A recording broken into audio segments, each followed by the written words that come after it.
Well, good evening, everyone. It's my pleasure to welcome you to the Surgeons Hall for what is the first of a series of 3 spring public lectures hosted by the Scottish Collaboration for Public Health Research and Policy, and I'm John Frank, the director of the collaboration. If you are interested in that series, there's a 1-page description of the 3 events, and there's also a 2-page updated summary of what we do in the collaboration. But tonight we're here to hear our guest speaker on the topic you see presaged by that interesting slide. And so I'm going to ask my colleague Sally Haw to introduce him. She's been the main organizer of this evening, and we'll have a discussant panel afterwards. Sally.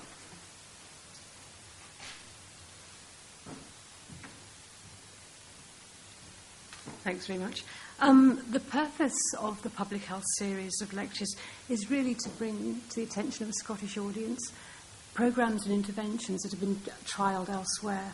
And we're really very delighted to have David Hawkins here to talk about his 35 years' experience of work preventing problem behaviour and bad health in adolescents.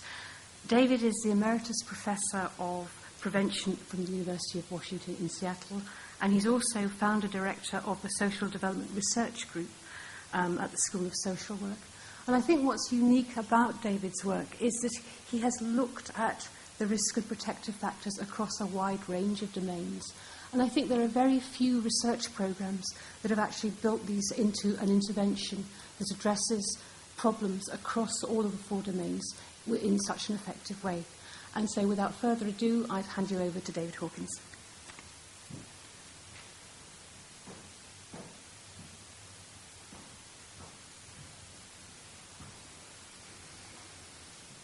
Thank you, Sally.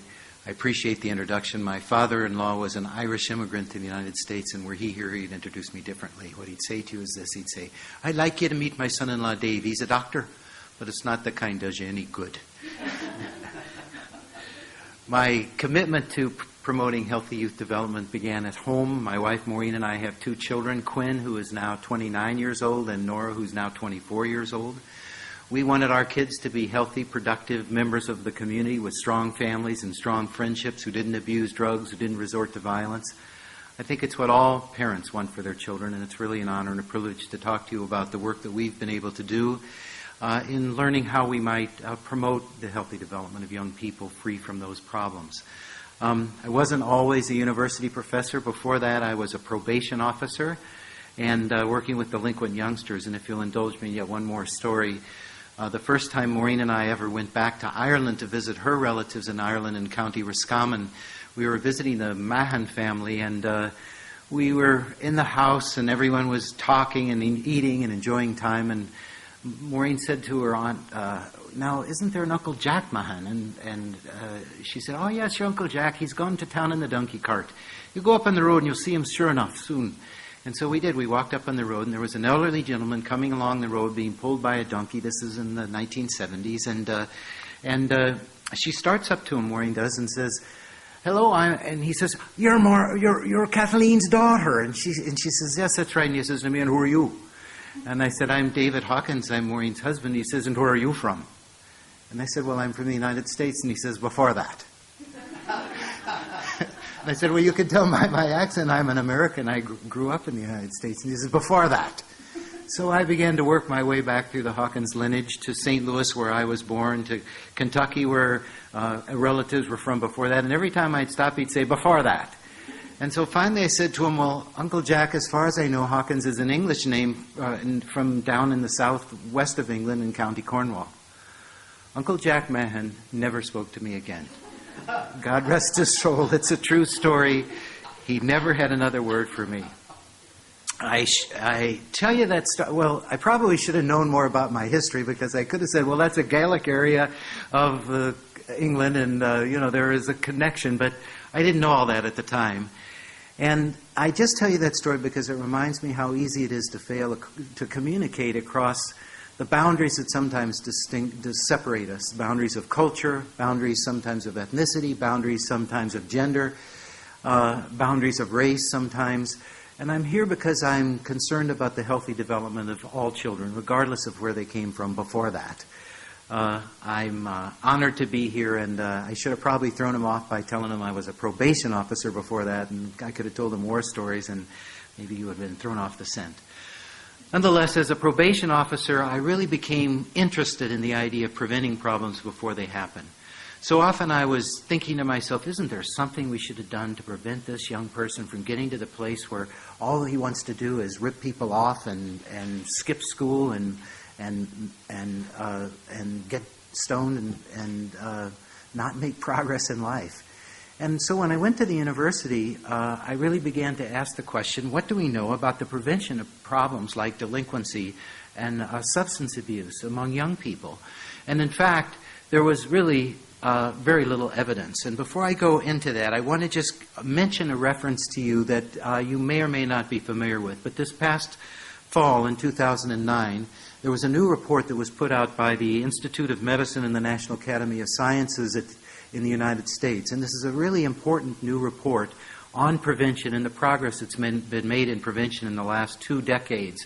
And I would recommend it highly to those of you who are interested in the prevention of these health and behavior problems among young people. But going back to history, if you think about the prevention of substance abuse, by 1980 there had been efforts to prevent drug abuse among young people, and yet when people evaluated those approaches, which were mostly based on giving young people information about drugs, drug boards, pictures of drugs, and telling kids what these different drugs could do to you, when people evaluated those programs, they found out that in fact the children exposed to those programs were more likely to use drugs in the months following the exposure than were children who were just not exposed to the prevention programs at all. The doctors who do you good have an adage. They say, above all, do no harm. And if we're talking about trying to prevent problems before they happen, we can't make things worse by our prevention efforts. And yet the early drug information prevention programs in the U.S. actually made things worse. As a result of giving young people information about drugs, kids said, oh, you can get high from Valium. I've got that in the medicine cabinet at home. Mom has it. I think I'll try some. There had also been 9 true experimental studies trying to prevent delinquency in the United States before 1980. How many do you think might have prevented delinquency? Any guesses? None. There was no evidence that we could prevent delinquent behavior before it happens, in the U.S. at least, before the year 1980. There's been a big change in the last 30 years. And it's been based on actually borrowing from the work in cardiovascular disease prevention, which was based on a simple premise, which is if you want to prevent a problem before it happens, you need to identify those factors that increase the likelihood of that problem and address those factors, or identify factors that appear to protect against the development of that problem and increase those factors. What is really exciting about work in our area of young people and adolescents' health is that there have been predictors of mental health, emotional, and behavior problems that have been identified through longitudinal studies done here in the United Kingdom as well as in the U.S. and Australia and around the world that have identified factors that are, when present earlier, predict the likelihood of later problems. And based on those epidemiological and etiological studies, trying to understand causation, if you will, there have now been many tests of preventive strategies that seek to change those predictors. So to talk about the advances in prediction, the first kinds of studies have identified predictors of mental, emotional, and behavior problems, which we now call risk factors. If we were talking about heart and lung disease tonight instead of about adolescent health and behavior problems, and I ask you, what are risk factors for cardiovascular disease, what would you tell me? Just shout them out. Smoking is one. Hypertension, high blood pressure, where does it come from? Overweight, obesity, sedentary lifestyle. We've had a sea change in lifestyle as a result of identifying and understanding the risk factors for cardiovascular disease. Today in this room, nobody's smoking. I would hazard a guess that 30 years ago you would have been able to smoke in this room, but not anymore. Today in America, at least if you don't exercise, at least you feel guilty. You know you're supposed to do it. So the idea of addressing risk factors has been very effective in fact, changing risk for cardiovascular disease and reducing cardiovascular disease. We've had an over 40% reduction in cardiovascular disease in the U.S. in the last 30 to 35 years because of these reductions in risk factors, and also because predictors of protection, that is, protective factors or promotive factors, factors that promote health, have also been identified, like exercise, like eating a diet that is less high in fat. So what do we know about these factors as they relate to adolescent behavior problems? Well, across the columns, what you see are a number of health and behavior problems that affect young people, at least some young people. And what you see down the rows are factors that have been identified in at least 2 or more high-quality longitudinal or epidemiological studies that have been shown to be predictors of the outcome, where you see a check at the intersection of a row and a column. If you don't see a check, it doesn't mean it's definitively not a risk factor for that problem, but it does mean that we don't know for certain that if you were to change that risk factor, you would get a reduction in that problem. But for those risk factors where you see a check, there is evidence that that factor increases the likelihood of that problem at the community level. We're looking now at risk factors not in individuals, but risk factors in the neighborhoods within which young people grow up. And I'm not going to talk to you about these in any detail, except to show you that it's interesting to see that a number of risk factors predict diverse outcomes. Often in treatment, we're focused really just on treating violence or delinquent behavior, treating substance use, trying to keep children in school. And yet when you look at the risk factors, you will see that many of the same risk factors predict a variety of health and behavior outcomes in adolescents and young adults. The same is true if you look at risk factors in other domains. There are factors within the family. You know, for example, if a child comes from a family with a history of alcoholism, their risk for alcoholism is increased by that family history. Similarly, there are other factors in families, like how people discipline their children. Family management problems, the second risk factor you see here, is a risk factor both for delinquency and substance use, and it has 3 components. Failure to set clear expectations for children's behavior. What's okay in this family and not okay in this family. When adult caretakers, whatever the family structure, don't let children know what's okay and not okay, they are not setting clear expectations for children's behavior. The second is monitoring children in developmentally appropriate ways. When our daughter Nora was 2, and it got too quiet around the house, Maureen would say, "Where's Nora? What's Nora up to?" Because too quiet a 2-year-old can mean trouble. But when our kids were teenagers, the problem was never it was too quiet around the house when they were around. The question of monitoring teenagers is, do you know where they are and who they're with when they're not at home? If you do, you're monitoring your kids.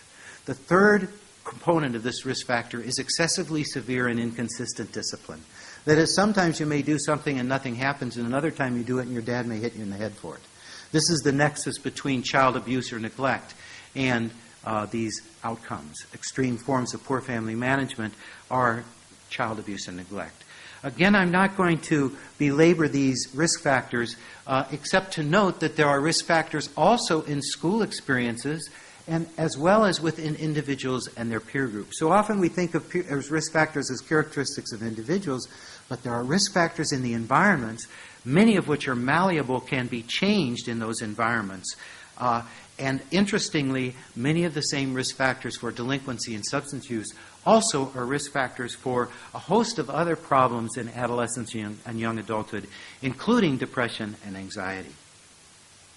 That's the bad news. Now, the good news from these longitudinal studies is that these same studies have also identified protective factors that, when present, appear to insulate or protect or buffer young people from the effects of exposure to risk.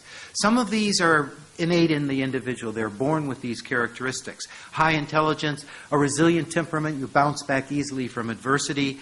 But some of these are things that are learned. Competencies and skills, social competencies, emotional intelligence. These are things that people can actually learn. Learning to recognize the feelings of others, learning to control your impulses and not to resort to aggressive or violent behavior. That's something children learn. in the early years of life. Virtually all 2-year-olds bite, kick, scream, and scratch. At least that's our experience in our family. And yet by the time they're 4 or 5 years old, most young people have learned to control those impulses. They've learned the skill of impulse control. There are also protective factors in the environment. In any domain, whether you're talking about the family, whether you're talking about the school, or whether you're talking about the neighborhood, when children have opportunities to be actively involved in a pro-social way, that's a protective factor. Also, when they're reinforced or recognized for their pro-social involvement, that turns out to be protective against the development of antisocial or problem behaviors. And when children develop a bond of connectedness or a feeling of emotional attachment and commitment to that social unit, to that pro-social unit, that also serves as a protective factor when that pro-social unit provides clear and healthy standards for behavior. And I'll come back to these protective factors again a little bit later in my presentation. One of the things that we know is that the more risk factors present in a young person's experience during development, the greater is the likelihood of problem behaviors. What we're looking at here is the number of risk factors children have been exposed to, and here is the prevalence of the use of illicit drugs like cannabis or cocaine or ecstasy, etc. And what you see is children who are exposed to 0 or 1 risk factor, virtually none of them have used these substances in the last 30 days. But as children are exposed to more of those risk factors we looked at, you'll see that the prevalence of these problems rises to about 30 to 40%. Now, at each level of risk exposure, if you increase the number of protective factors, you'll see a decline in the prevalence of these problem behaviors. These are samples, representative samples of 6 states in the United States, from South Carolina all the way to the West Coast, Oregon, and Washington. About 77,000 children represented in this slide.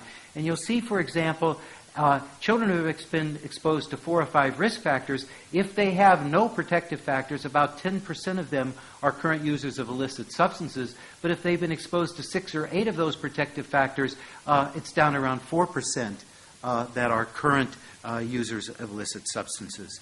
This finding is the same, this pattern is the same, whether you're talking about substance use or violent or delinquent behavior.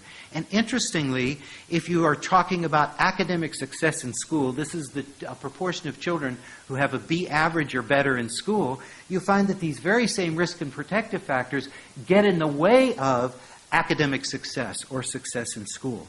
So whether you're trying to promote children staying in school and succeeding academically, or whether you're trying to prevent substance use and delinquency or violence, these same risk and protective factors need to be addressed if you want to produce more positive outcomes. Just some quick summaries, and I'm not going to go through all these, except this third one I want to point out to you. We've had the opportunity, actually working with colleagues in Australia, Lynn Bond is here from Australia, to do studies looking at these same risk and protective factors in Australia, in the United States, as well as in the Netherlands. And these same risk and protective factors, at least in developed countries, seem to have very similar relationships to health and behavior problems among teenagers across countries and across contexts. So that leads us to this first conclusion, which is if we are going to prevent problems before they happen, we need to address the malleable risk and protective factors that we know affect these outcomes. There have been studies that have attempted to do just this, that have identified now both effective and ineffective prevention, youth development policies and programs. There are programs or policies in each of these 12 areas that have been tested in well-controlled experimental or quasi-experimental trials and shown to be effective.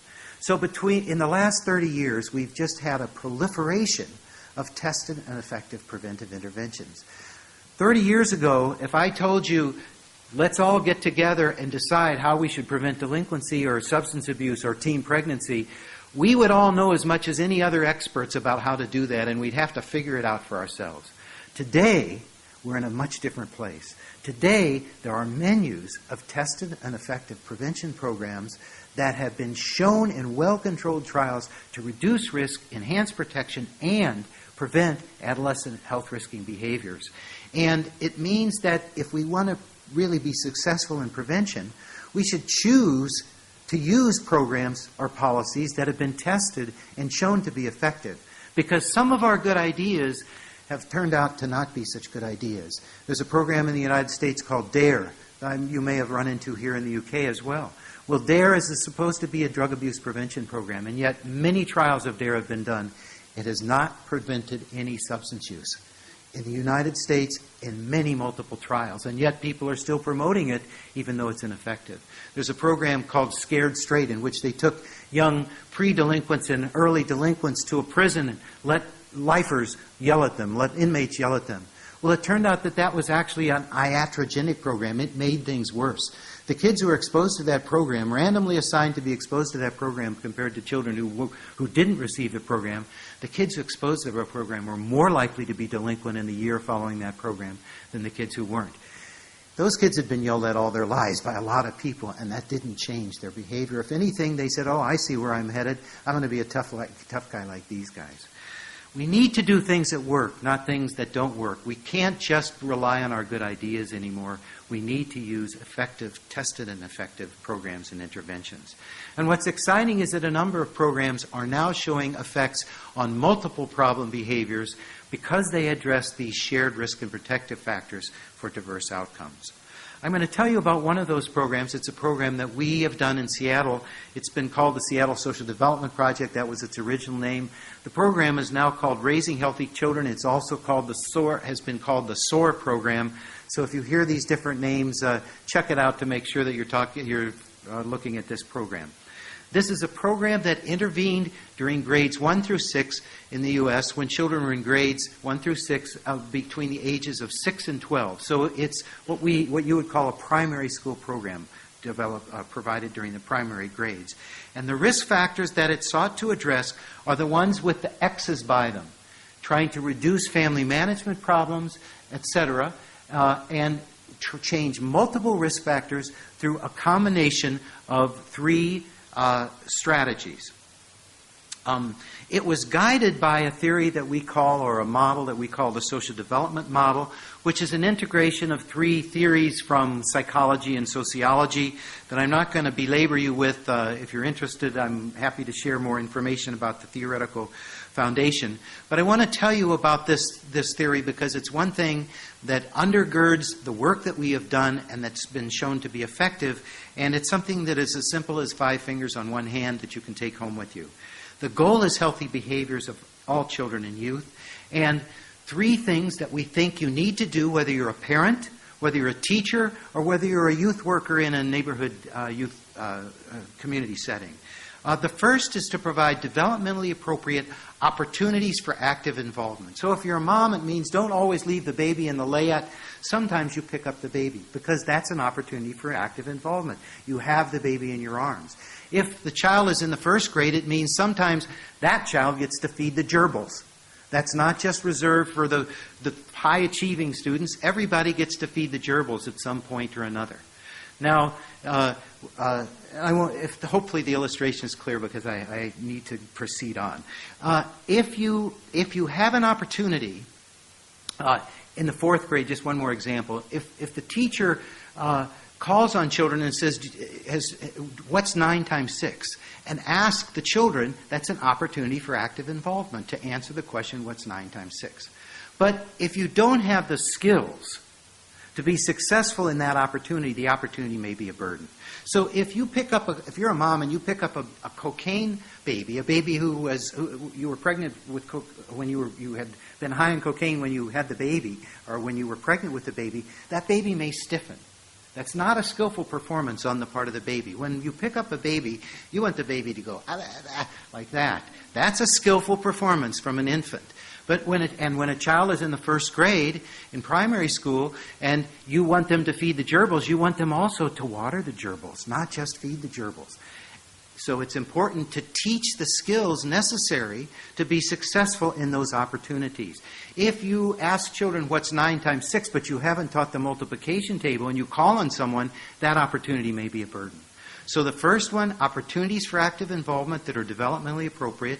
The second one, skills to be successful in those involvements. When we put this model in place in our family many, many years ago, we decided to divide up the chores around dinner time.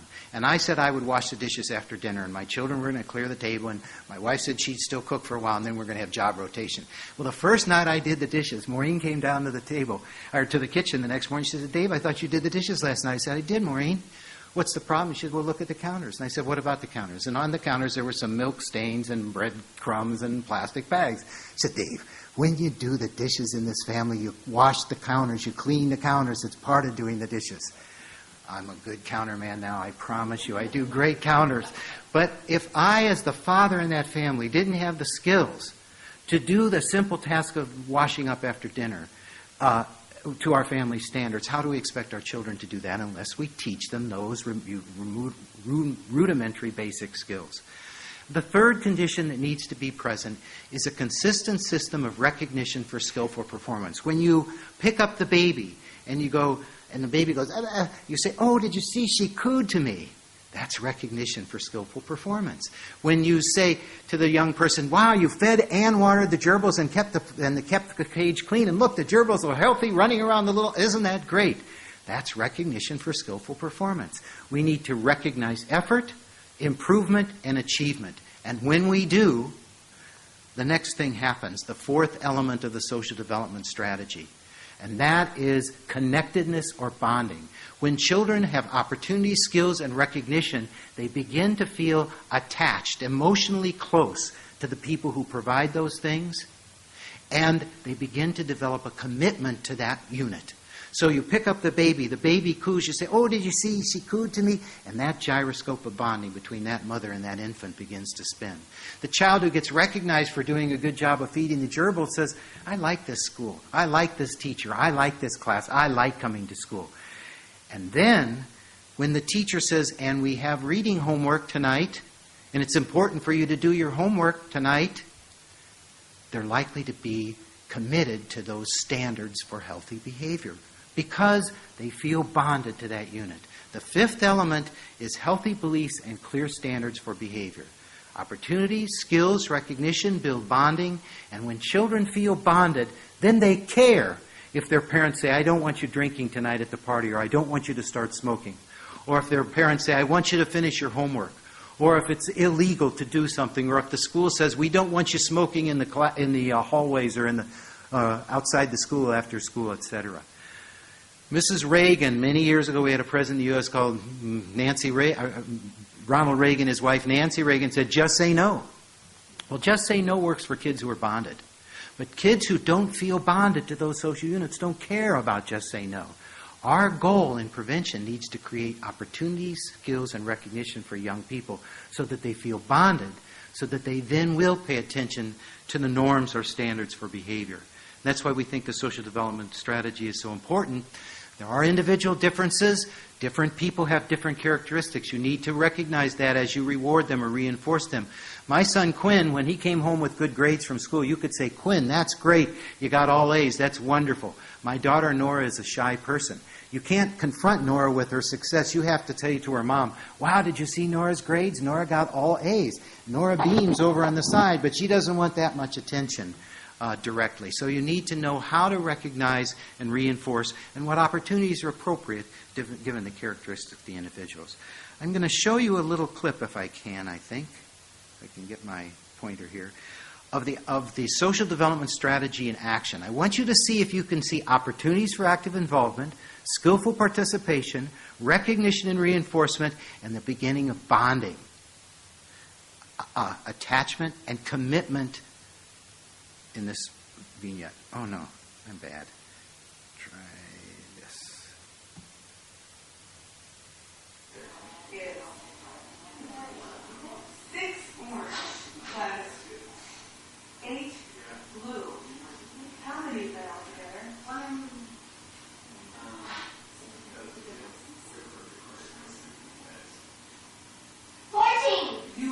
You got this going right? Are you good at math? Yeah. You are good at math. Do you like doing math? Yeah. Yes. Okay, let's do it a different way. So did you see it? That's how fast it happens, just these momentary interactions. An opportunity to do math. She's not really that good at math. She had to count every single one, but she got the answer right, and they had recognition, reinforcement. And now she thinks she's good at math, and she's going to try in the future. So just an illustration of the social development strategy. That's the theory that guided the program that I'm going to tell you about. There were 3 components to this. We provided 5 days of training or workshops for teachers each year, following a panel of children through from the 1st grade through the 6th grade. So for 6 years, 5 days of in-service training for teachers. First the 1st grade teachers, then the 2nd, then the 3rd, and the 4th, and on.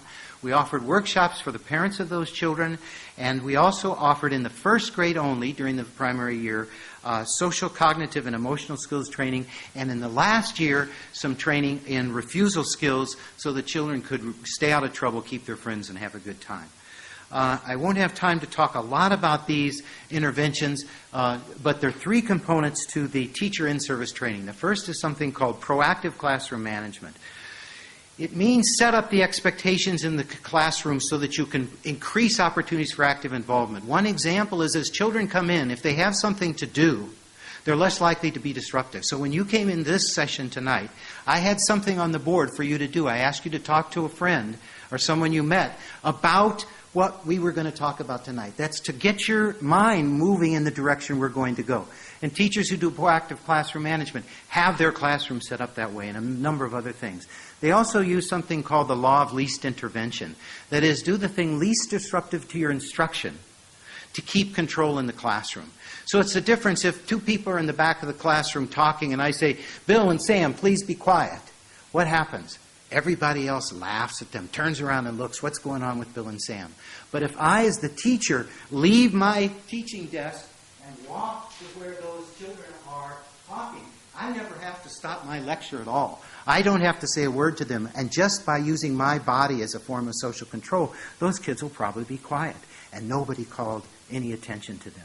So proactive classroom management, not how to respond to problems exclusively, but how to prevent problems in the first place, was what we trained teachers to use. The second was something called interactive teaching. Interactive teaching means be clear on what your objective is, make sure that you get people's attention before you start trying to teach the material. So if you're teaching archaeology in high school, in the secondary school, it may be very boring. But if you come in as the teacher and you pick up the waste bin, the trash bin, and you dump it out on the table and you say, let's see what we can figure out about the children who were in this classroom before us. And we start sorting through the garbage. Kids get interested. Oh yeah, there was a gum chewer in here. They aren't supposed to be chewing gum in this school. There's a gum chewer in here. And you begin to focus people's interest and you say, well, that's what archaeology is. Archaeology is going through old garbage to find out what the people were like who lived there. So you do a mental set, and then you have people's attention to teach to the objective. And the other thing that's important here is checking for understanding with the whole group. If you ask people, who can tell me what children in a 4th grade classroom, who can tell me what 9 times 6 is? There will be 3 kids in the front of the classroom who have their hands raised. And if you call on those 3 children, they'll probably get it right. But another way to check for understanding is to say, okay, 9 times 6. I want you to write the answer on your notepad, and when I count 3, hold it up and show me. Now everybody in the classroom is showing me what they think 9 times 6 is, and I can see how many children have it. And if most people have it, then I know I've taught the material. And so we're checking for understanding in an interactive way, and there are many ways to do that, and I won't belabor that as well, because again, I know time is my enemy here this evening. When 60% or more of the children in the classroom have the material, then the best way to get the rest of the kids on task and learning that material is to divide them up into what are called cooperative learning groups. These are heterogeneous groups, mixed groups of ability levels, boys and girls, heterogeneous groups. It was actually developed initially by Robert Slavin, who is also a professor at York University, but he was originally at Johns Hopkins University in the United States. And these cooperative learning methods were used initially to create cross-racial friendship attachments in desegregated classrooms in the United States. But it turns out that they're an excellent way to teach material because children learn better from their peers than they do from the teacher if they didn't get it the first time from the teacher. And it's good for the peers who are teaching because they're now at the application level explaining that skill to another person, which means they're really cementing their understanding, not just comprehension, but application. Cooperative learning works if you create reward interdependence on those cooperative learning teams of 4 children each. If the children know that their team is going to get recognized or reinforced, if everybody on the team does better, then they want other kids to learn the material, and they help each other learn, and the classroom changes. You ask children who are low-ability children, what about the other kids in the classroom? You can show them pictures of other kids in the classroom. They say, oh, that's Sally. She's really smart. Well, what do you think of Sally? Well, I like Sally because she helps me with my work. You go to a regular classroom where you don't use cooperative learning, those kids don't even know each other. And they say, oh, she's stuck up. She's one of the smart kids. I don't like her. It changes the social dynamics of the classroom. So we taught teachers in 5 days of in-service, 3 days before the school year began, once again in November and once in February, to use these teaching methods in their classroom. For the parents, when the children are in the first and second grade, we provided a program called Raising Healthy Children, or another name for it was Catch 'em Being Good. It's about the importance of reinforcing and recognizing positive behavior, how to pinpoint behavior and reinforce the specific behavior you want, rather than just saying you're a good child or you're a smart child, reinforcing the specific behavior that you like. Teaching parents how to monitor their children's behavior as well. The second was called Supporting School Success. We found that in our study, many moms had not done well in school, and many had dropped out early. Some had become pregnant as teenagers, etc. But they all thought that education was the key to their child's future. And yet they didn't know how to promote that. And so we developed this program that helps young parents of children entering the primary grades to learn how can you talk to your parent or to your child's teacher in a positive way before there's any trouble, to say, I want to do what I can at home to promote the successful development of my child, to also play some very simple reading and skill acquisition and math games with their children, and also how to set up a quiet place in the home. Sometimes it had to be in the bathroom, where the child could read and do homework by himself in a small apartment. Sometimes there was too much noise every place else. But how we could, as an adult, whatever the structure of our family is, an adult caretaker, how could we support the school success of our child? If you're interested in this curriculum, it's commercially distributed now by a group called the Channing Beat Company in the United States, and if you just Google the title, you can learn more about it. The final one was initially called Preparing for the Drug-Free Years. It's now called Guiding Good Choices. It is also commercially available from the Channing Beat Company. It's a 5-session, 5 two-hour sessions for parents that teaches parents how to set clear expectations for behavior in the family, to get the kids to buy into those expectations when they're 12 and 13 and 14 years old, and then how to teach the children together. The parents and the children come to the third session, and they learn together how to do refusal skills. It's not okay just to say no. Most kids won't just say no to their friends. But it's a 5-step process in which they learn to ask questions. What do you want to do? To name the trouble if their friend is suggesting trouble, to name the consequences, and then the important parts, to suggest an alternative. And then if your friend won't come with you, to leave and leave the door open. And those 5 steps of refusal skills allow children who are saying no to a friend who says, you want to smoke a cannabis cigarette, or do you want to smoke a cigarette, or do you want to have a drink with me, etc. It allows those children to say, no, I'm going to do this other thing, and if you change your mind, come with me. Again, also there's skills on reducing family conflict and how to rethink roles in the family for children, so that as children become in the secondary grades, they can have more cooperative and contributing roles in the family in areas where they may have skills like with technology, selecting which computer our family needs, etc. Again, this is commercially distributed, and it's been tested independently in a trial by Richard Spoth, actually, in Iowa, and it's been shown to have effects in reducing alcohol misuse by young people, as well as delinquent behavior, as well as depression 4 and 5 years later. So it is itself a test and effective strategy. We used it in the context of this trial that I'm telling you about.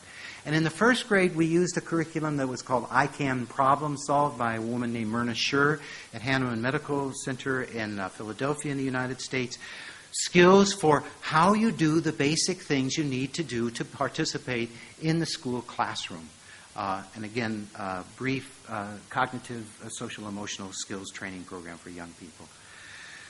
This was implemented in 1981 in 8 Seattle elementary schools. The program was expanded as a result of changes in funding, et cetera, to 18 schools, and it's a quasi-experimental study. In other words, children initially were randomly assigned to conditions, but ultimately schools were in different conditions, so that there were children who were in a full treatment group, about 150 kids, children who received this intervention only in 5th and 6th grade, and then a control group, and a parent training only group, which I'm not going to be talking with you about. I'm going to be comparing the full treatment, children who got the Seattle Social Development Project or Raising Healthy Children, grades 1 through 6, with children who got it only in grades 5 and 6 with the comparison or control group. About half male and about half female.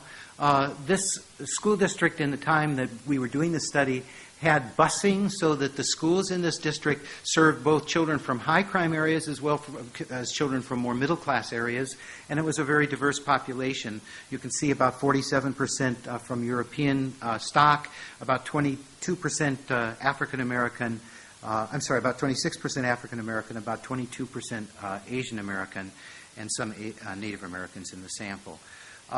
You can also see that it was very diverse in terms of socioeconomic status. About 52% of children in the sample eligible for free or reduced lunch provided by the government. We've had excellent retention in this study. We've been following these children. Actually, we followed them through age 33. And you can see that we survey virtually all of them. We surveyed over 91% of them at age 30, so that attrition or loss of subjects is not a problem here. We follow and complete interviews with virtually all the young people who are still living in this sample. So we're going to compare the full intervention and the control, and also look at the late treatment group, 5th and 6th only. But by the end of the 2nd grade, we found that teachers were rating the girls as less self-destructive and the boys as less aggressive in the classrooms of the experimental classrooms that were getting the Seattle project compared to the control classrooms. By the beginning of the 5th grade, we were seeing even more differences between experimental and control children in terms of early initiation of problem behaviors, but also in terms of those social development model variables or strategy variables that I was talking to you about. By the end of the 6th grade, when we looked at achievement tests, this is a big deal in the U.S., standardized achievement tests. We want kids to do well in reading and math. Well, by the end of the 6th grade, we're finding significant effects on standardized achievement test scores in language and in math, and overall. The dark blue here is the full intervention group. The late intervention group is better than the control group, which is in green, but not significantly so.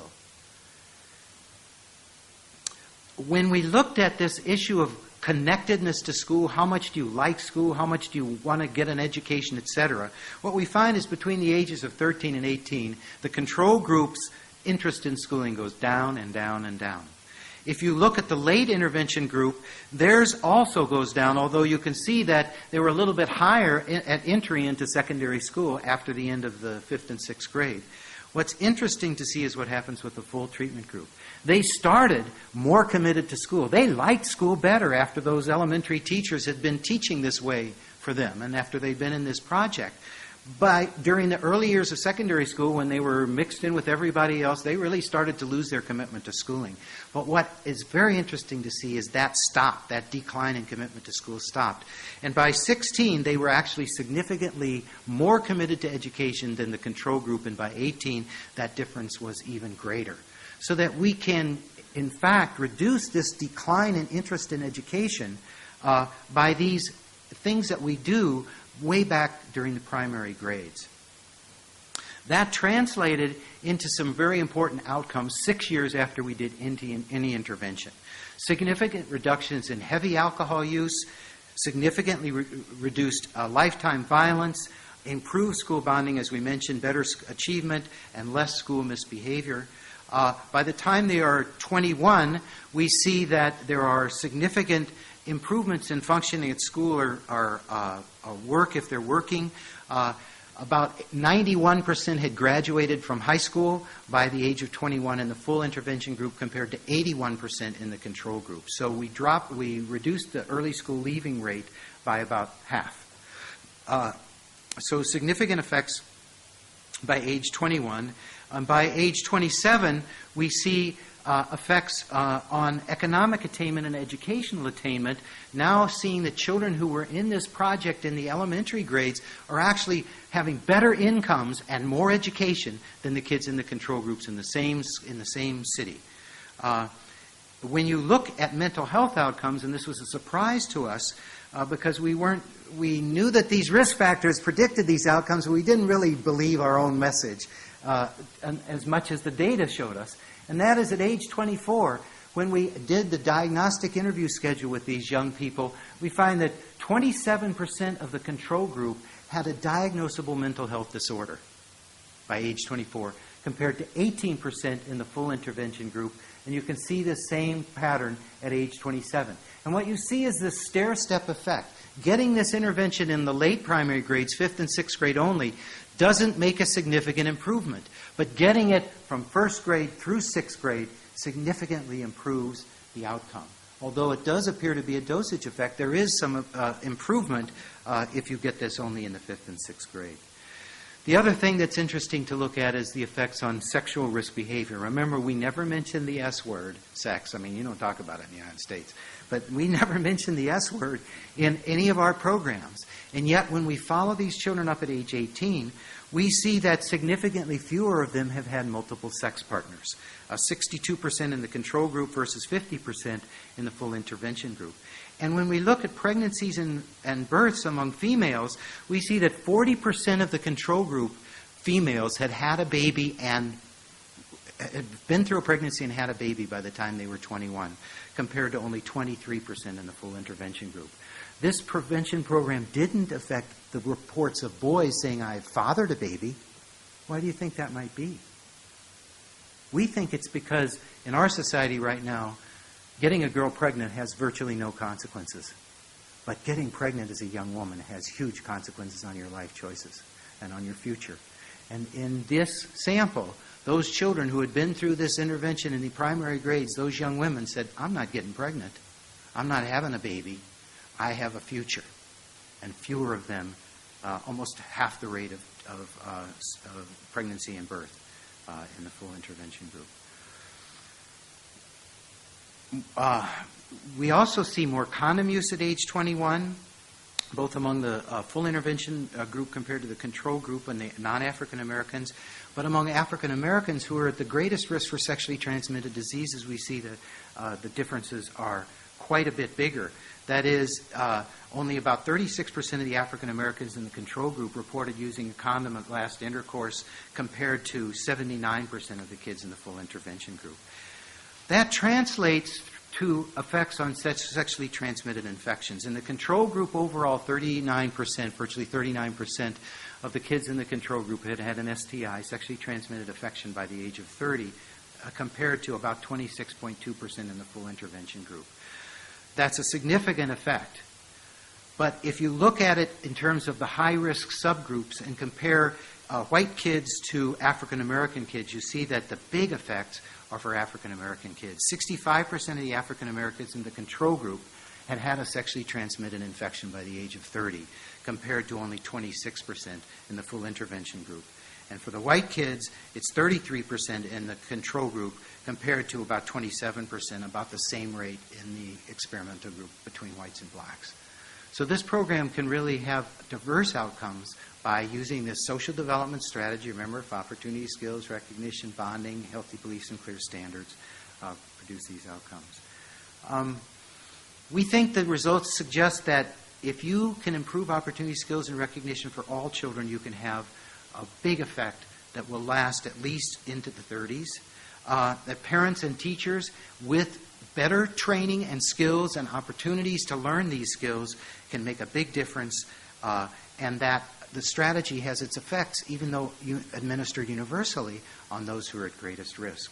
A cost-benefit analysis just through the age of 21, done independently by the Washington State Institute for Public Policy, says that for every dollar you invest in the Seattle Social Development Project, you get $3.14 back in benefits in terms of reduced cost of the criminal justice system, the child welfare system, and improvement in terms of income from taxes, et cetera. The people are making more money, et cetera. If you're interested in lists of test and effective programs like the Seattle Social Development Project, I would suggest that you go to either one of these websites. And if you go to the Blueprints for Violence Prevention, it contains programs that have been tested in well-controlled trials. The model programs on that site have been tested in 2 or more high-quality studies with positive effects. The promising approaches have been tested in at least 1 study with positive effects. If you go to the Communities That Care Prevention Strategies Guide, once you get to this website, you need to scroll down until you see the label, Communities That Care Prevention Strategies Guide, and then click on that label, and that will open that guide. It contains 56 programs that have been tested and shown to be effective, again, in well-controlled experimental or quasi-experimental trials with adequate controls for ensuring internal validity. Does everybody who wants that have it? Can I go ahead? Yes. I'm getting a yes. Okay. That's the good news. The bad news from this presentation is that I'm way over time. And so I'm going to go really quickly. The problem is that we're not using these things very much in the United States. I doubt that people are using very many of these test and effective strategies here in Scotland. The challenge is, how do we take these test and effective programs to scale? While we recognize that communities are different from each other and that people want to really decide for themselves what programs to implement, we know that children in different contexts, in different neighborhoods, in different schools, are exposed to different levels of risk exposure. Across the bottom are the risk factors that I showed you earlier, and what you're looking at here is a secondary school. These are children in the 8th grade, and what you're seeing is the profile of the proportion of children who are at risk in that school. These bars are showing the proportion of children who are at risk on each of these risk factors in that particular school. The little diamonds are the proportion of children in the whole school district that are at risk on that particular risk factor. And what you'll see here is a particular profile of risk. But if you go across town in Seattle to a different school, a school where my wife teaches, and you survey kids, you see a very different profile of risk. That means that the same programs may not be needed in different schools. In this school, you may need a different program or different programs than you need in this school. I hope that illustration is clear enough to let me go on. That led us to say that what that means is that we need to develop a strategy or a system that will allow communities to identify the risk factors that are most elevated, the protective factors that are most suppressed, so that they can then address them with tested and effective prevention programs. And that led us to develop a system that we call the Communities That Care Prevention System. This is a system in which a coalition of diverse stakeholders from the community, people in schools, people in social service agencies, people who live in the neighborhood, law enforcement officers, health professionals, business people, all participate in saying, how can we use these advances to advance the healthy development of our children? It measures levels of risk and protection by surveying young people themselves, and then it provides tools for the community to match the levels of risk exposure with tested effective programs and policies. The Communities That Care system ensures that new programs and policies are implemented with fidelity. There are ways to check to ensure for fidelity of implementation, and it measures outcomes every 2 years to say, are things changing in the way that we want, by repeating the Communities That Care You survey every 2 years.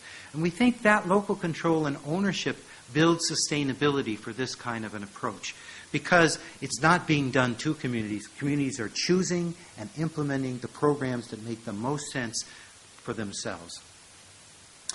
I was worried that we might run out of time, and so you all will guide me a little bit. I want to just tell you the bottom line.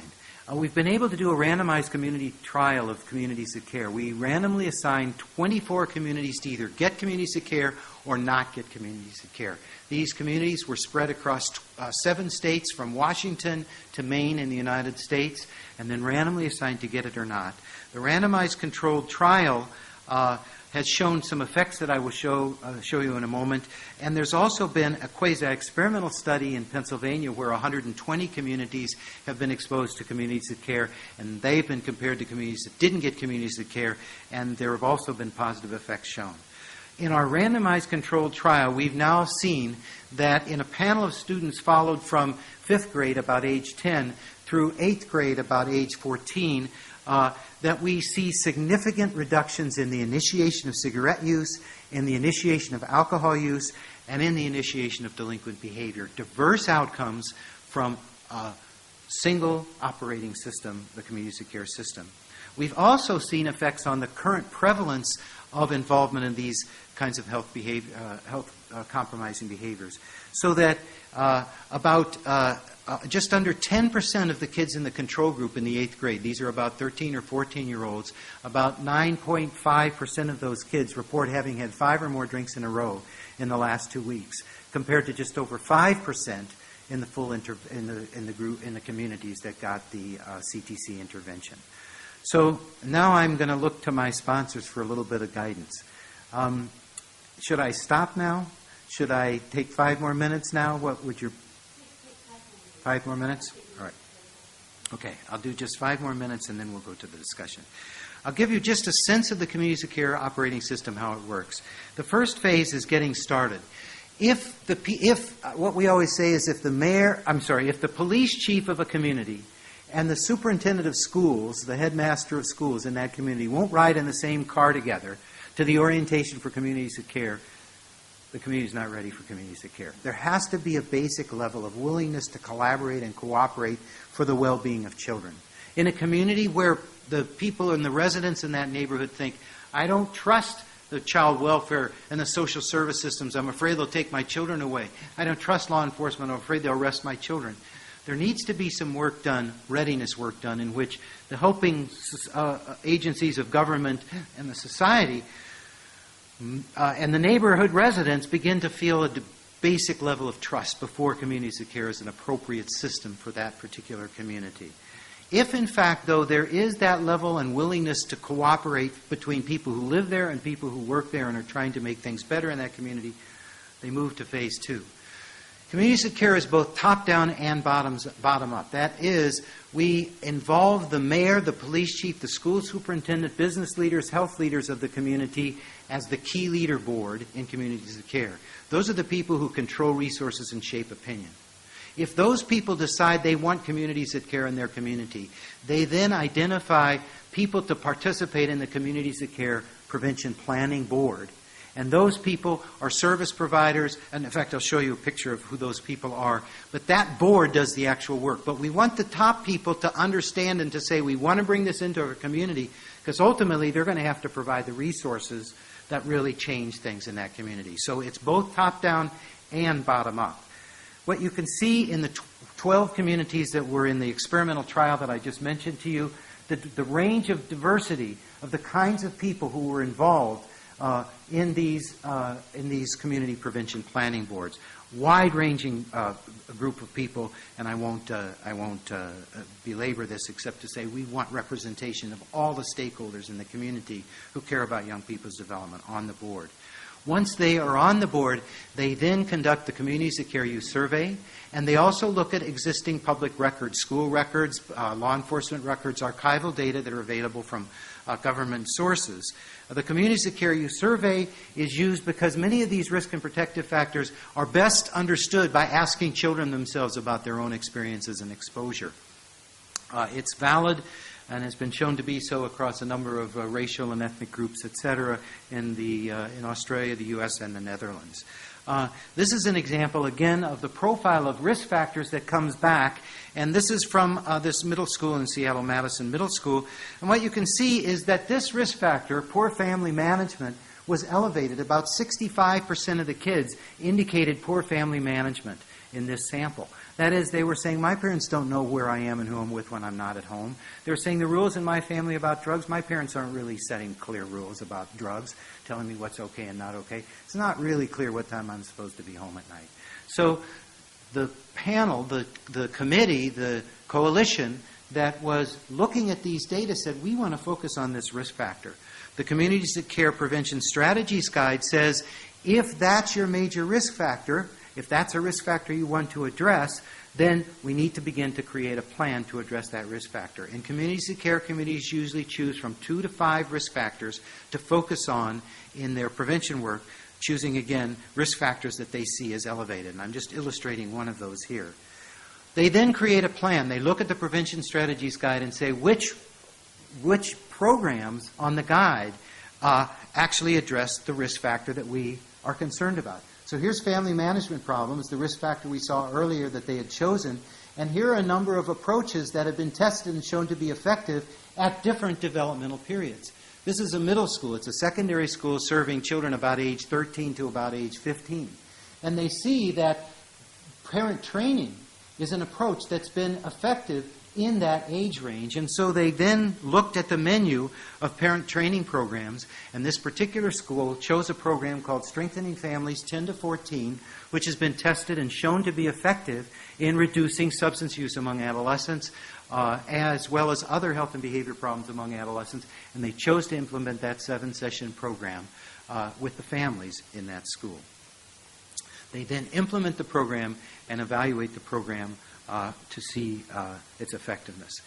There are 6 trainings that are provided in Communities That Care. People go through these 6 trainings, and it takes about a year to get to the point of implementation, from the point that the key leaders of the community say, we want to bring this into our community, through those initial trainings for the coalition, the formation of the coalition, etc. It takes about a year before you're implementing new programs.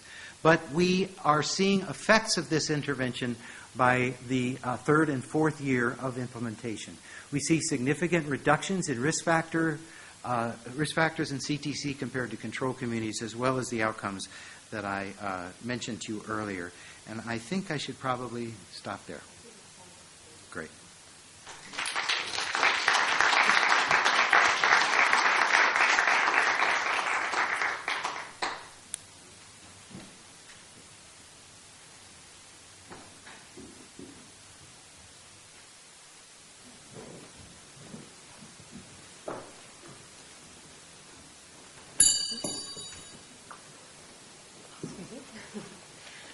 Thanks, David, for a very comprehensive coverage of the Seattle. About in the U.S. One is, in pre-service education, we don't spend enough time teaching proactive classroom management. We teach teachers how to teach subject matter. We don't teach proactive classroom management consistently in schools of education. It is a big miss because so many young people want to go into teaching. They're idealistic and enthusiastic, and I talk to them after 2 years and they're burnt out and they're quitting teaching because they don't have those skills for proactive management. And yet we see these skills, when they're used appropriately in the classroom, really make a big difference in children's lives and in the teachers' lives.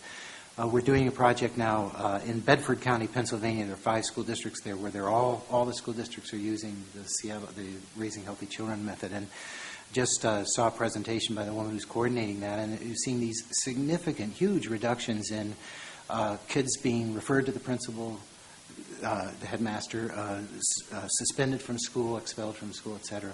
But I would say we're not doing a good enough job of ensuring that this is being institutionalized in pre-service education. The other thing I would say that we have as a problem in our country is that although we can show that these parenting programs are effective, 10 hours of a Guiding Good Choices program or 14 hours of a Strengthening Families 10 to 14 program can have effects over 4 and 5 years and longer on the children's behavior, it's hard to get parents to come to these workshops and participate. And so that's a real issue that we need to continue to work on. Am I allowed to have another question? Around the CTC, again, I've had peripheral experience with the pilot studies. I wasn't involved with the pilots in Victoria, but was working closely with the colleagues who perhaps telling tales out of school, they may not appreciate this. It wasn't an easy process to get communities to know what was happening, and we had the same issue with Gatehouse. It takes a lot of time and support to get communities to know what they're doing. So my couple of comments about that is, I think I know the answer. The first is, would you say that the process that the communities go through is as important as the programs that they end up delivering? And what is your thoughts about adaptability, flexibility going from one community to another, so that it's perhaps sometimes more bottom-up and sometimes more top-down. What's the first? Is the process as important as the programs? Yeah, we think so, because I didn't show these slides, but if you look at these 12 communities that were CTC communities that we've been studying, the first year of intervention, only 6 of those communities were able to get school programs in place. And that meant about 1,400 kids out of 10,000 eligible children in those communities were exposed to prevention programming in a school. By the third year of intervention, 5,600 kids were exposed to preventive interventions in the schools, because all 12 of those intervention communities were now putting programs in place. How did that change? Well, school people who were participating in those coalitions were hearing about the importance of doing this, not only for reducing health behavior problems, but also for promoting academic achievement. And this coalition was trying to make it happen and trying to get it into the schools. And so the process of the coalition building, the maintenance of the coalition, there's actually a committee that's charged with keeping the coalition alive and keeping new members coming in, et cetera, I think is as important as the programs. I would say that you need the programs because you need the rubber meeting the road, but I think the process is very important. And it is a difficult process, and it varies across communities and across cultures. In the Netherlands, there is less tradition of neighborhood residents being involved. And so in the Netherlands, when they've done communities of care, it's much more service providers who are participating in the coalitions and less neighborhood residents. In the U.S., in some communities, people really get young people involved in the Communities of Care Coalition. They actually have a young person's board, a separate board that works together with the regular board, et cetera. In other communities, they focus really on the coalition being adults, planning for, and then providing programs to children. So there is variability and adaptability. We do think, though, that it's important to do all the steps of the Communities of Care process, because there are people who get into these coalitions and they just want to promote their favorite program, and that's not the basis for communities of care. It's really what's the epidemiological data say would make the biggest difference. Okay. Thanks very much, Lyndall. Next, I'd like to introduce Tim Warren. When I asked Tim how I should introduce him, he gave me 2 options, so I've combined them into one. Tim is a former social worker, and he's currently working for the Scottish Government. He's in the Health Improvement Division and has a particular interest in health inequalities, and his remit covers a wide range of health behaviours, including adolescent health behaviours. Thanks, Tim. I thought I said it didn't cover adolescent health behaviours, but maybe I did say that. Maybe that's what I wrote. It doesn't matter. It was strange being asked to come. One of my colleagues was asked to come, Mary Cuthbert, for whom many of us have a great deal to thank in terms of smoke-free everything. But she said she couldn't come. And so she said, Tim, you go. And I thought, what have I got to offer here? To discover that, as you spoke, that I too was a former social worker. I worked in criminal justice social worker as a criminal justice social worker in Scotland, and I was very interested in resilience and in prevention. And also now I work particularly around cardiovascular disease. It's nice to see Kevin here, because we both worked in the same domain, him in Glasgow and me here, looking at framing and the risk factors. So the model was absolutely clear, and it feels churlish, I confess, sitting here to come up with criticisms when it feels like you have presented a life's work of huge depth. I think and thank you for doing that. It feels hugely important, but it's a job to come up with. I think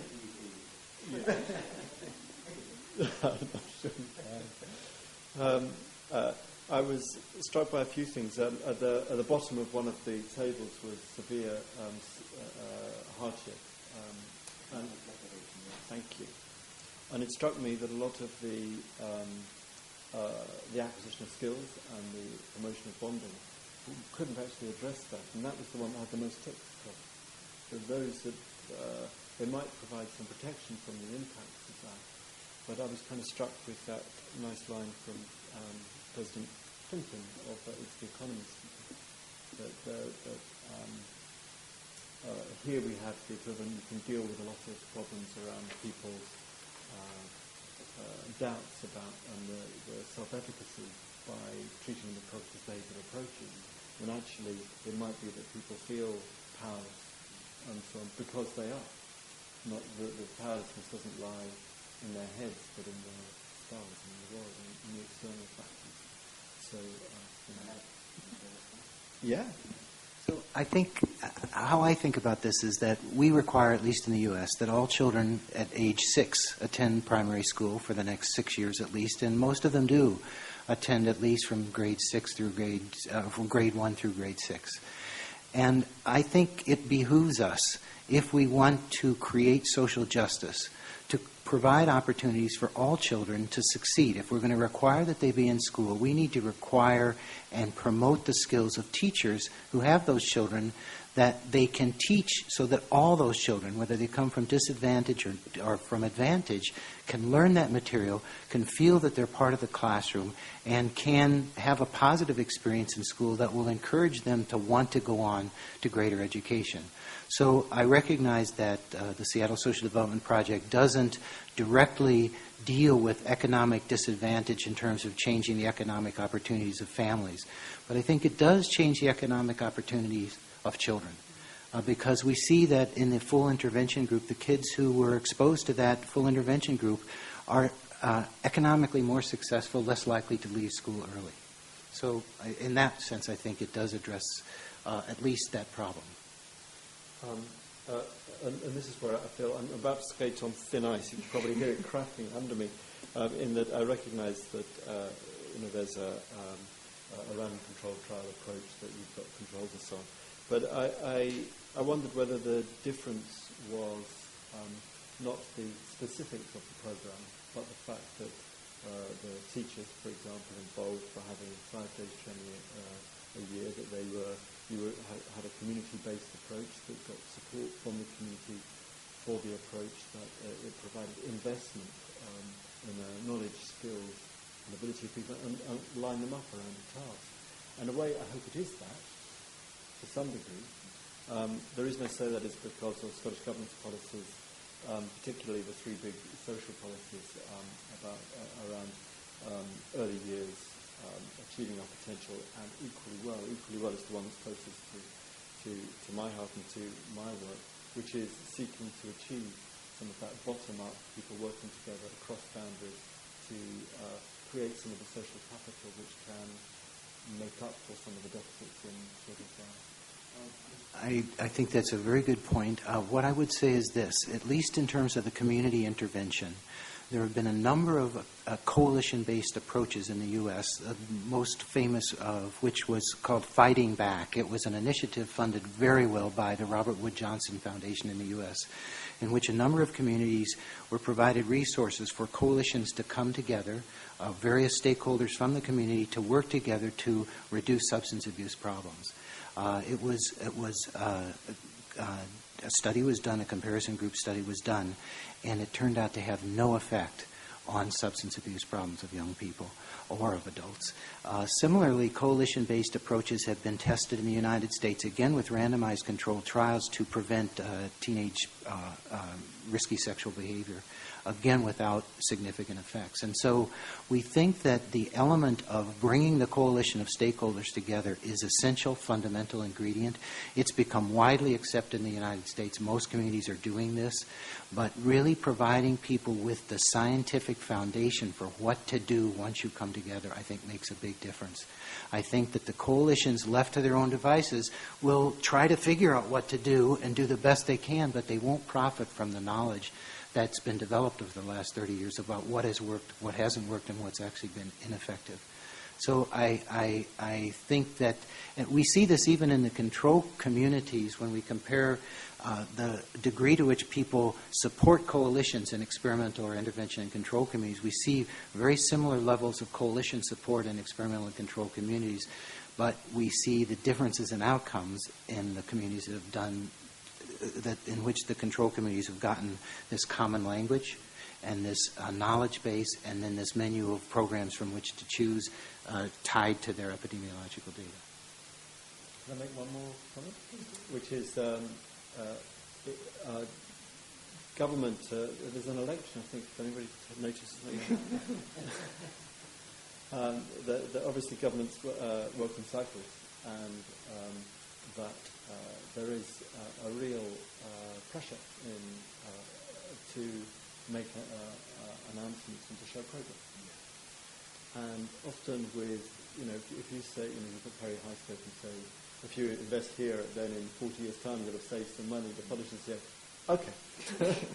Not that they're not for it.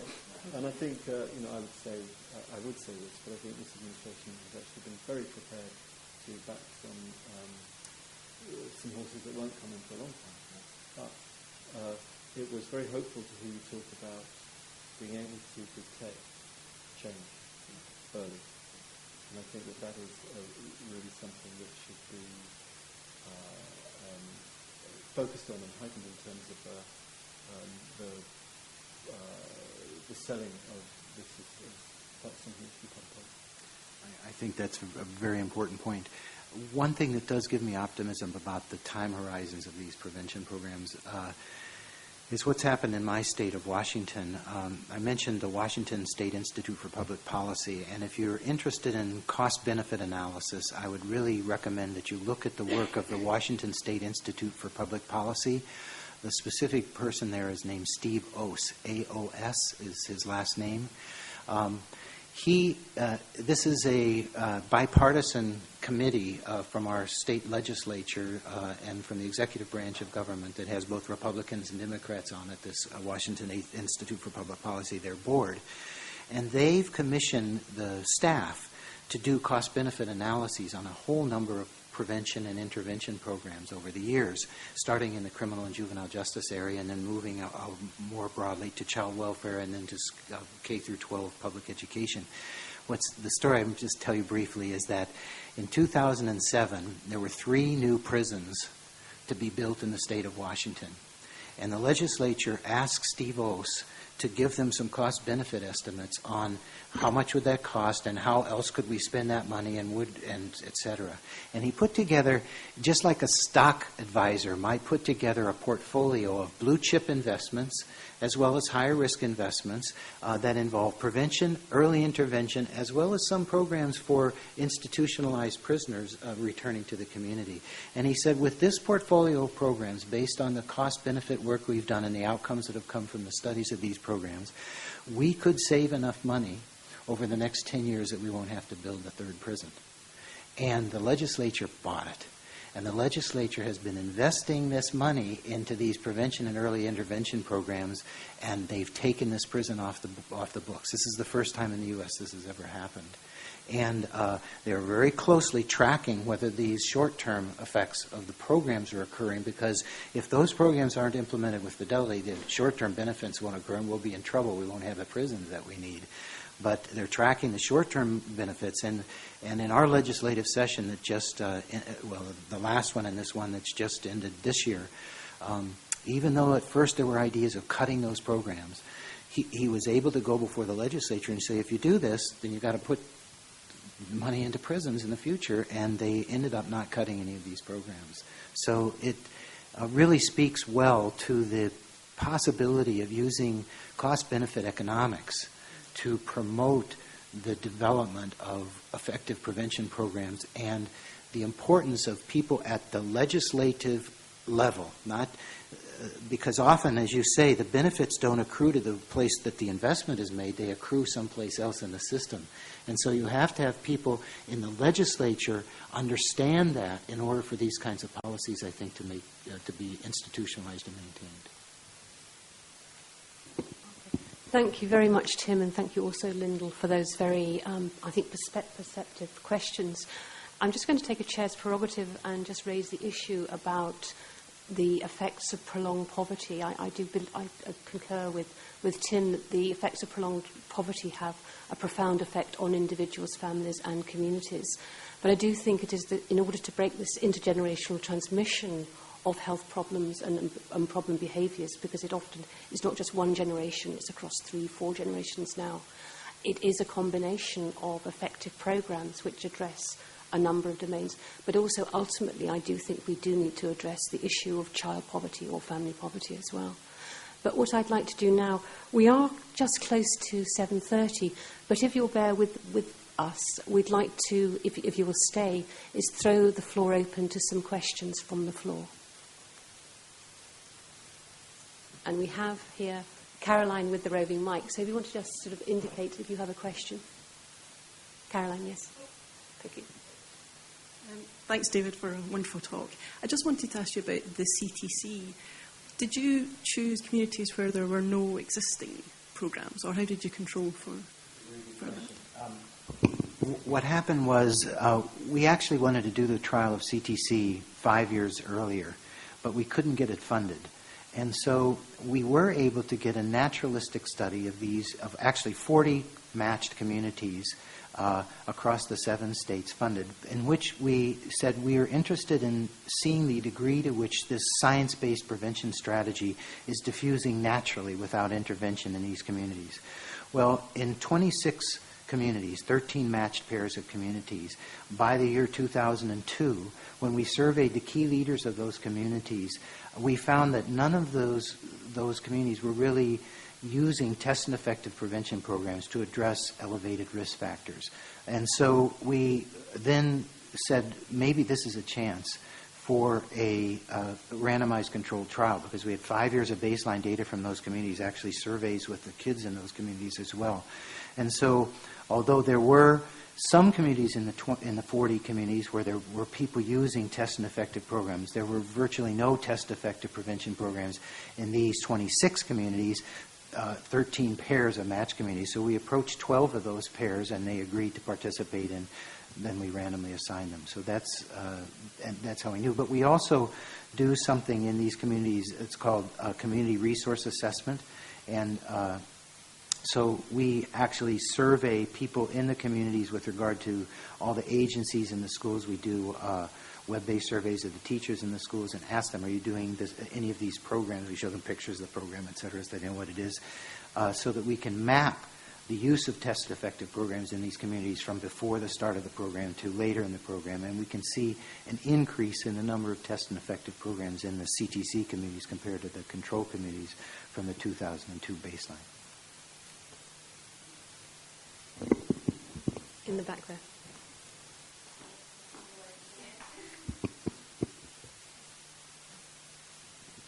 Hi, I was just wondering, you touched briefly on the kind of divide between the socioeconomic status and that it does positively impact children of a lower socioeconomic status. I was wondering, with that impact, if it's equal, if otherwise this is promoting health inequalities, or how, and especially, with parents less willing to engage.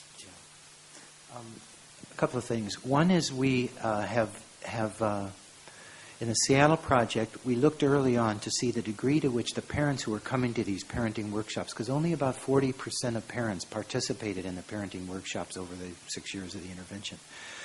We found that the parents who were coming were not, as we had expected, to be the parents who didn't need the program, quote unquote, who were doing pretty well.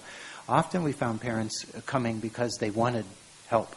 And if it was treatment that they needed, or treatment that the husband needed or someone needed, then we referred them on to treatment. But often people were having difficulties in managing their children, et cetera, said, I'm going to come and participate in this. So we do have published papers out suggesting and indicating that that we found pretty much equal numbers of higher risk and lower risk families participating in the program. With regard to communities that care, we have done an analysis recently that will be published soon in Prevention Science, the journal called Prevention Science, in which we've looked at kids who are, first, did it have equal effect on boys and girls? Did it have equal effect on children who had already started to initiate drug use or delinquent behavior before grade 5, before age 10, compared to children who had not yet begun to initiate those behaviors? And again, we're finding pretty much equal effects on both the higher risk children and the lower risk children. So I'm not saying that we've wiped out economic inequality, but I would say that evidence from our program as well as from other programs show that when you do these universal programs, they appear to have their greatest effects on those children at higher risk. There's a program called the Good Behavior Game where where teachers are taught a classroom management strategy in the elementary grades, it turns out that has its greatest effects on the children who are the most aggressive in the first grade, the most under-controlled in the first grade. So there at least is some indication that these universal preventive interventions, in contrast to what people used to think, aren't really just helping the moderate and most normal kids, but are really having their greatest effects in a positive way on children who are at greatest risk. And that's very exciting because it does mean that prevention could be the way of promoting social justice in the societies.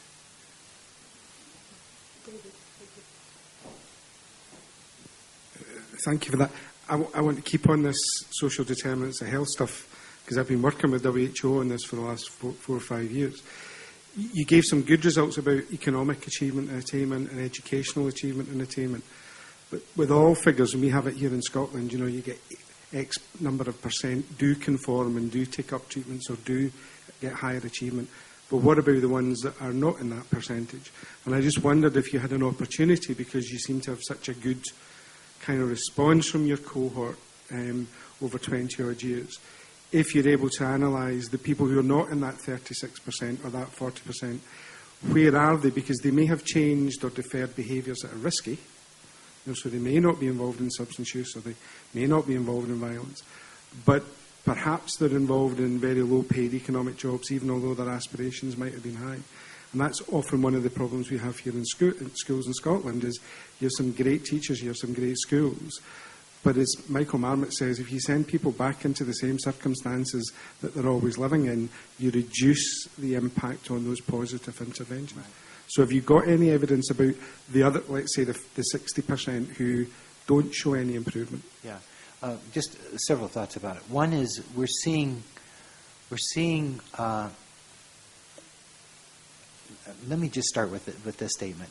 I don't think that this is a substitute for addressing economic issues in the society. In fact, there's a foundation in the U.S. called the Annie E. Casey Foundation, with whom we're working right now, in which we're developing what's called an integrated model, in which they're taking communities of care and a lot of work that they've done on economic development and regeneration in very disadvantaged neighborhoods, and putting these two aspects together.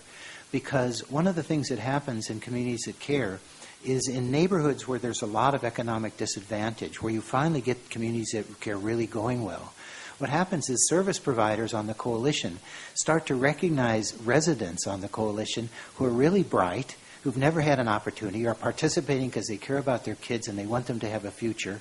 And these people say, hey, this is really a capable person, and they hire them. And then they give them some income and they move out of the neighborhood, and then the coalition's weaker. And so what we're trying to do with this new initiative is build together the economic development resources for families with the communities that care prevention strategies to address these issues simultaneously. That said, and I think that's very important, and I wouldn't want to substitute anything for that. I think it's a very exciting new initiative that we're having the opportunity to work on. It does look like that you're seeing that the whole group is rising, in a sense that the median income, median economic income levels of these children are increasing as they are in their late 20s in comparison to the control group. And this happens across the spectrum. And the other thing that we are doing, and that actually two graduate students have done, one Ph.D. dissertation completed and one in the making, is actually trying to look at the kids who are really high risk during those secondary school years, groups who made it and groups who didn't make it. What was the difference in those children's lives, both during the elementary, secondary, and subsequent years? Because I think those are very important questions. What made the difference, and it's very important to understand.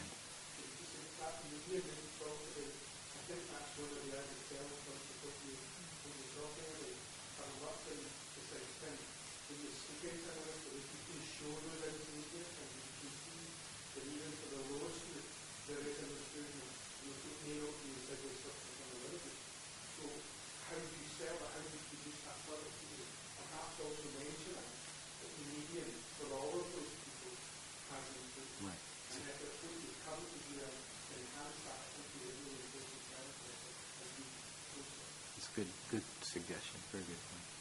David, I just wanted to ask you a quick question around teacher training. You mentioned the skill set of teachers, particularly around the kind of management of the proactive classroom, etc. And I just wondered, do you think that teaching should become even more of a specialist subject? I'm just thinking in this country, you could have an individual who spends 4 years at university becoming a teacher, and another who does a different degree and then spends 1 year in teacher training to become a teacher. Obviously completely different, and I just wondered if that's something you want to comment on. You know, it's difficult because when you look at it, these teachers they had 5 days of in-service training. Now, teachers in schools in the U.S. are required to have in-service training, but what usually happens is teachers get to pick from a menu of in-service courses, and they say, oh, I'll take this or I'll take this, and there's no continuity or consistency or structure to it. And just by putting a structure to the in-service training that teachers will normally get and saying all the teachers in this school are going to learn about proactive classroom management, interactive teaching, and cooperative learning as a package, teachers start helping each other learn these methods and going into each other's classrooms as coaches and helping coach each other in the teaching. And teachers said to us, I've been teaching for 28 years and this is the best year of teaching I've had because now I've got a well-controlled, well-managed classroom. So I don't know if we need more pre-service education. I think we need better pre-service education in the U.S. That's really what I think. I think that these methods can be learned. It's just, in the U.S. there are people who go around teaching different forms of discipline. And one of the ones that they do is, here's, I forget what the name, positive discipline or something like this. And the idea is when a child misbehaves, you write that child's name on the board. And then when the child does something else wrong, you put a mark next to it. And then you put another mark if they do something else wrong. And that way you don't yell at the child. You're just putting marks on the board. Well, what's happening is you're reinforcing negative behavior. And by the time the kid's been there for a few days, it's I'm going to see how many marks I can get. Because this is a form of achievement. It's just my achievement. And so I'm not sure that we need more. I just think we need better. Catch 'em being good, we called it. Yeah, catch 'em being good. I think we're now about 7:45, so unless someone has a final burning question, I think we should close this session. I just wanted to say that I found this a tremendous privilege to listen to David directly. I've been aware of his work, and we very much look forward to some further conversation tomorrow morning. But I'd like you to thank David in the usual way, and also our discussants, Lyndall and Tim. Thanks very much, David.